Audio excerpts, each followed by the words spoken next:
Hi, welcome to Hara tailors. Weight loss 100 day சேலஞ்சில் இன்றைக்கி 22வது நாளில் நான் ஸ்டார்ட் பண்ணுறேன். என்னோடய வெயிட்டை செக் பண்ணி பார்க்கும்பொழுது 89 கிலோ 800 கிராம் நான் இருக்கேன். இதை ஃபஸ்ட்டு நான் நோட்டில் என்ட்ரி பண்ணிக்கிறேன். நோட்டில் என்ட்ரி பண்ணணும் அப்படின்னும் பொழுது தான் நேற்று ஒரு கமெண்ட்டில் பார்த்துருந்தேன், நீங்கள் டேட் வந்து தப்பாக போட்டிருக்கீங்க, செக் பண்ணுங்கள் அப்படின்னு சொல்லியிருந்தாங்க. நான் எந்த இடத்துல தப்பு பண்ணேன் அப்படின்னு சொல்லிட்டு நோட்டில் போய் பார்க்கும்பொழுது டேட் அதில் மாற்றி தான் போட்டிருந்தேன். ரொம்ப தேங்க்ஸ், நீங்கள் சொல்கிற வரைக்குமே நான் அதை நோட் பண்ணல. அதை இப்போ நான் மாற்றிக்கிறேன். இன்றைக்கி என்னோடய வெயிட் என்ன அப்படின்றதையும் இதில் நான் என்ட்ரி போட்டுக்கிறேன். இந்த வெயிட் லாஸ் சேலஞ்ச் வீடியோ நிறைய பேர் பார்த்துட்டு என்கிட்ட சொன்ன விஷயம் என்ன அப்படின்னு பார்த்தீங்கன்னா, நீங்கள் இந்த டயட்டோட நிறைய ப்ரோட்டீன் எடுத்துக்கோங்க, வெயிட் ரொம்ப நல்லா லாஸ் ஆகும், அது மட்டும் இல்லாமல் கொஞ்சம் ஒர்க் அவுட் பண்ணுங்கள் அப்படின்னு சொல்லியிருந்தீங்க. நம்ம ஒர்க் அவுட் பண்ணால் இன்னும் வெயிட் ரெடியூஸ் ஆகிறதுக்கு வாய்ப்புகள் இருக்குது. ஆனால் இப்போ என் உடம்பு இருக்க சூழ்நிலையில் வந்து பார்த்திங்கன்னா ஒர்க் அவுட் பண்ண முடியாத சூழ்நிலை. நான் எப்போ ஒர்க் அவுட் ஸ்டார்ட் பண்ணுவேன் அப்படின்னா, என்னோடய வெயிட் கொஞ்சம் லாஸ் ஆகும்பொழுது என் உடம்பு வந்து கொஞ்சம் தளர்ச்சி ஆகும். அப்போ அந்த சதைகளை டைட் பண்ணணும் அப்படின்றதுக்கு கண்டிப்பாக நான் ஒர்க் அவுட் பண்ணுவேன். இப்போ நான் ஒர்க் அவுட் பண்ணேன் அப்படின்னா ஆல்ரெடி என் உடம்புல இருக்க ப்ராப்ளம் இன்னும் கொஞ்சம் இன்க்ரீஸ் ஆகிறதுக்கான வாய்ப்புகள் இருக்குது. அதுவும் ஒரு காரணம். இன்னொரு காரணம் என்ன அப்படின்னு பார்த்திங்கன்னா, எனக்காக ஒரு அரை மணி நேரம் செலவு செய்கிறதுக்கு எனக்கு இப்போதையத்துக்கு நேரம் கிடையாது. கண்டிப்பாக எனக்கு வெயிட் ரெடியூஸ் ஆகும்பொழுது என்னோடய அந்த தசைப்பகுதிகள்லாம் தளர்ந்தது பார்த்திங்களா, அந்த டைமில் அதை டைட் பண்ணணுன்றதுக்காக சின்ன சின்ன ஒர்க் அவுட்ஸ் கண்டிப்பாக நான் வந்து பண்ணுவேன். கண்டிப்பாக அதையும் நான் வீடியோ எடுத்து உங்களுக்கு அப்லோட் பண்ணுறேன். ஹரிணியோட வெயிட் லாஸ் சேலஞ்ச் வீடியோஸ் எல்லாமே நான் ஹாப்பிமா சேனலில் தான் அப்லோட் பண்ணிகிட்ருக்கேன் டெய்லி. உங்கள் வீட்டில் இருக்க குழந்தைங்க ஹெல்த்தியாக வெயிட் லாஸ் பண்ணணும் அப்படின்னு நீங்கள் நினச்சிங்கன்னா அந்த சேனலை விசிட் பண்ணி பாருங்கள். சேனலோட லிங்க்கு கீழே டிஸ்கிரிப்ஷன் பாக்ஸில் கொடுக்குறேன். நீங்கள் விசிட் பண்ணி பார்த்துட்டு உங்களுக்கு அதில் இருக்க வீடியோஸ்லாம் பிடிச்சிருந்தது அப்படின்னா அந்த சேனலுக்கும் உங்களோட சப்போர்ட் கொடுங்க. இன்றைக்கி மார்னிங் நான் எடுத்துக்கிட்ட ட்ரிங்க் பார்த்திங்கன்னா பாதாம் ட்ரிங்க் எடுத்துக்கிட்டேன். இதுக்காக நான் முன்னாள் நைட்டே வந்து ஒரு 25 கிராம் இருக்க மாதிரி பாதாம் பருப்பு ஊற வச்சுட்டேன். மறுநாள் காலையில் அது தோல் நீக்கி மிக்ஸி ஜாரில் போட்டுட்டு கூட பேரிச்சம்பழம் அது ஒரு 25 கிராம் இருக்க மாதிரி கொட்டையை எடுத்துகிட்டு அதையும் சேர்த்து நல்லா கிரைண்ட் பண்ணி, வேறு எந்த ஒரு பொருளையும் இல்லை ஆட் பண்ணலை, அதை மட்டும் நல்லா கிரைண்ட் பண்ணி ஒரு ட்ரிங்க் மாதிரி எடுத்துக்கிட்டேன். நீங்கள் நினைக்கலாம் ஒரு ஆளுக்கு 25 கிராம் அப்படின்னு கணக்கெடுத்து பண்ணியிருக்கீங்களா அப்படின்ட்டு. எங்கள் வீட்டில் மொத்தம் 4 பேர் இருக்கோம். அந்த 4 பேருக்கும் காலையில் இந்த ட்ரிங்க் தான் நான் கொடுத்தேன். ஹெல்த்தி அப்படின்றதுனால எல்லாருமே குடிக்கணும் அப்படின்னு சொல்லிட்டேன்.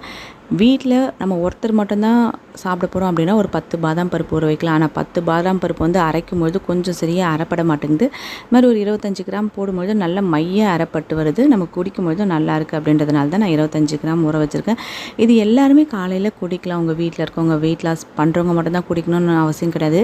இது உடம்புக்கு ஹெல்த்தி அப்படின்றதுனால எல்லாருமே சாப்பிட்லாம். ரொம்ப நல்லாவும் இருக்கும். பேரிச்சம்பழம் சேர்க்கறதுனால உடம்புக்கு ரத்தமும் சேருறதுக்கான வாய்ப்புகள் நிறைய இருக்குது. கண்டிப்பாக வீட்டில் இருக்க குழந்தைங்களுக்கும் கொடுங்க. இதுதான் இன்றைக்கி நான் மார்னிங் எடுத்துக்கிட்ட ட்ரிங்க்கு. 11 மணி அளவில் எனக்கு பசியே எடுக்கல. ஏன்னா இதுவே நல்லா வயிறு ஃபில்லாகவே இருந்துச்சு. ஆனால் அடிக்கடி கொஞ்சம் தாகம் எடுக்கிற மாதிரி இருந்துச்சு. அப்போ மட்டும் நான் நல்லா தண்ணி குடிச்சிக்கிட்டேன். இன்றைக்கி மதியம் நான் எடுத்துக்கிட்டது என்ன அப்படின்னு பார்த்திங்கன்னா, பொன்னாங்கண்ணி கீரை வாங்கிட்டு வந்திருந்தேன். பொன்னாங்கண்ணி கீரையிலே 2 பொன்னாங்கண்ணி கீரை இருக்குது இல்லையா, நாட்டு பொன்னாங்கண்ணி, சீமை பொன்னாங்கண்ணி அப்படின்னு சொல்லியிருக்கு. இல்லை சீமை பொன்னாங்கண்ணி வந்து பார்த்திங்கன்னா பித்தம் தான் நமக்கு அதிகரிக்கும். அதனால் இந்த பெரிய பெரிய இலையாக இருக்கும் பார்த்திங்களா, அது மாதிரி வாங்காமல் நாட்டு பொன்னாங்கண்ணி கீரையாக நீங்கள் வாங்கி செஞ்சீங்க அப்படின்னா கண்ணுக்கு ரொம்ப ரொம்ப நல்லது. இன்றைக்கி அதை தான் பண்ணியிருந்தேன். அதுதான் இன்றைக்கி நல்ல ஒரு பெரிய கப்பாக நான் எடுத்திருக்கேன். இதில் வந்து பார்த்திங்கன்னா தோரம்பருப்பு நான் போட்டிருக்கேன். பருப்பு அப்படின்னாலே ப்ரோட்டீன் அதிகமாக இருக்கும். பொன்னாங்கண்ணி கீரை கண்ணுக்கு ரொம்ப நல்லது. அதனால் இன்றைக்கி ஒரு பவுலில் நான் எடுத்திருக்கேன் பொன்னாங்கண்ணி கீரை. இதுதான் மத்தியானம் என்னோடய லஞ்சுக்கு எடுத்துகிட்டது.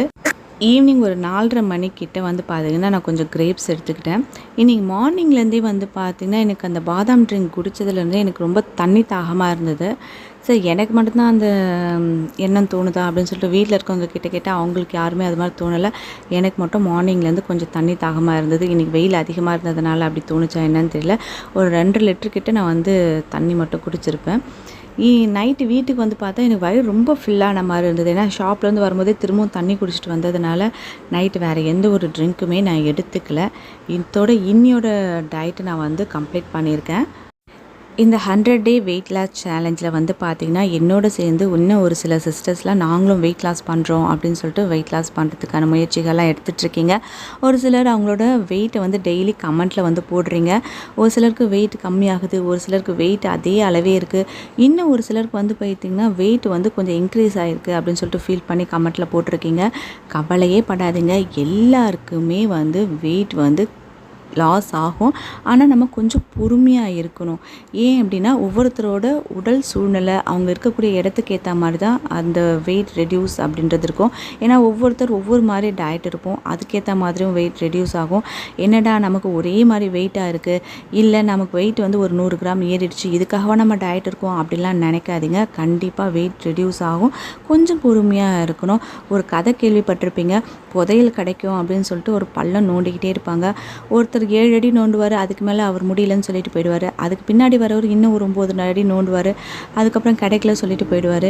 இன்னொருத்தர் வருவார், கடைசி வரைக்கும் அவர் நோண்டி பார்த்தா அப்போ தான் அவருக்கு அந்த புதையல் கிடைக்கும். ஏன்னா அதுக்கு முன்ன வரைக்கும் இருந்தவங்க இன்னும் கொஞ்சம் வெயிட் பண்ணியிருந்தால் அவங்களுக்கு அந்த புதையல் கிடச்சிருக்கும். ஆனால் அந்த பொறுமை இல்லாததுனால தான் அவங்களுக்கு அந்த புதையல் கிடைக்கல. அதே மாதிரி தான் இந்த வெயிட் லாஸ் பண்ணுறோம் அப்படின்னும்போது இந்த ஒரு 100 டேஸ் வரைக்கும் நீங்கள் வெயிட் லாஸ் ஆனாலும் சரி, இல்லை அதே வெயிட் இருந்தாலும் சரி, இல்லை வெயிட் உங்களுக்கு கொஞ்சம் இன்க்ரீஸ் ஆனாலும் பரவாயில்ல, கொஞ்சம் வெயிட் பண்ணி பாருங்கள். சரியான டயட் இருந்தோம் அப்படின்னா கண்டிப்பாக வெயிட் ரெடியூஸ் ஆகும். அந்த பலனை நம்ம கண்கூடாக பார்க்கலாம். அதனால் பாதிலே விட்டுடணும் அப்படின்ற எண்ணம் மட்டும் நமக்கு வர வேண்டாம். கண்டிப்பாக இந்த 22 நாளில் என் கூட சேர்ந்து பண்ணுறக்கூடிய எல்லா சிஸ்டர்ஸ்க்குமே உடம்புல கண்டிப்பாக சேஞ்சஸ் தெரியும். ஏன்னா எனக்கு நல்லாவே தெரியுது, நான் ரொம்ப எனர்ஜெட்டிக்காக இருக்கேன். எனக்கு இப்போ அவ்வளோ முட்டி பெயின் கிடையாது. படிக்கட்டு வந்து நான் நார்மலாக ஏறுறேன், ஃபாஸ்ட்டாக ஏறல, ஆனால் நார்மலாக ஏறுறேன். எனக்கு எந்த ஒரு பெயினுமே இல்லாத மாதிரி இருக்குது. இது எனக்கு ரொம்ப சந்தோஷமாக இருக்குது. இது மாதிரி வெயிட் லாஸ் பண்ணக்கூடிய ஒவ்வொருத்தருக்கும் ஏதாவது கண்டிப்பாக சேஞ்சஸ் தெரியும் இல்லையா? உங்களில் யாருக்காவது அது மாதிரி சேஞ்சஸ் தெரிஞ்சுது அப்படின்னா கமெண்ட்டில் சொல்லுங்கள். இன்றைக்கி இந்த வீடியோ உங்களுக்கு பிடிச்சிருந்தது அப்படின்னா ஒரு லைக் பண்ணிவிடுங்க. இதற்கு சப்ஸ்கிரைப் பண்ணாத வியூவர்ஸாக இருந்தால் சப்ஸ்கிரைப் பண்ணி பக்கத்தில் இருக்க அந்த பெல் ஐக்கானும் கிளிக் பண்ணிங்கன்னா ஃப்யூச்சரில் நான் போடக்கூடிய எல்லா வீடியோஸோட நோட்டிஃபிகேஷனும் உங்களுக்கு உடனுக்குடனே கிடைக்கும். தேங்க்யூ.